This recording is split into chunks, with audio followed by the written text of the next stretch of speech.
Abi na ko yung mga apilog dala ang kuan ba. Lakad.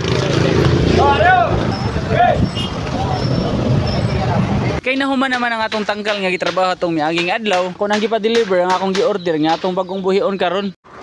Og naabot na jud mga idol ang atong ipa-deliver gikan pa jud ni sa Pusok Lapu-Lapu. Medyo layo-layo po ang gibiyahian ani padung diri sa Talisay. Wait lighorn din ni mga idol ang akong gi-order karon. Kay plano na ko ani ako na silang breedingon ug akong paraghanon para puhon na atay iglayer nga mga manok. Kay dili pa man nato afford mga idol ang dinaghanay nga mga iglayer nga manok.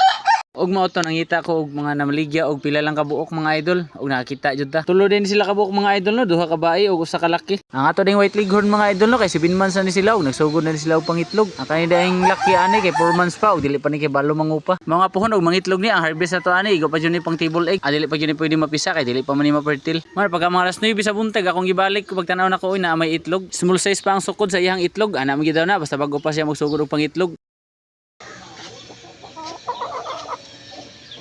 O ganin diri dapita nga bakante ato ana pa ni masudlan unya og bago na pud nga iglayer na pud nga manok. Kinana po gay lain nga giorderan gikan pa ni sa barili. Gipadaran ni sa bus. Mao man ni diretso na lang pud ko sa Tabunok ug ato ko magpaabot. Ug mga 5 minutos ra pud ko nagpaabot dito sa Tabunok ug naabot ra pud ayon ang bus. Lakad.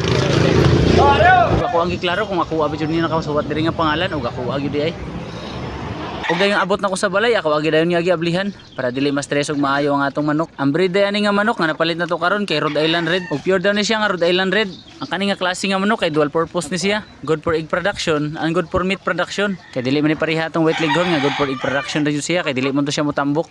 Ug ang kaning atong napalit karon kay nakaitlog na po nila sila sugod ato pang March. Bali duha din ni kabuok ang atong gipalit mga idol no, bahay ug laki kay ato apon ni padaghanon. Bali ato ni i-breeding para napo tay egg layer na pud puhon. Ug ang kanida yung klase nga manok mga idol no kay mao niya mo produce og mga brown eggs.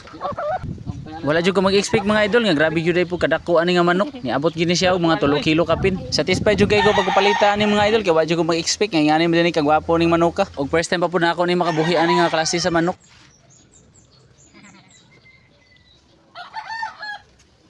Og temporary lang sa nato ni butang diri ang atong manok kay free range man nato ni sila puhon kaya design man gining mga manoka nga free range para makalakaw-lakaw po ni sila ba og dakong area og dili po ni sila ma-stress.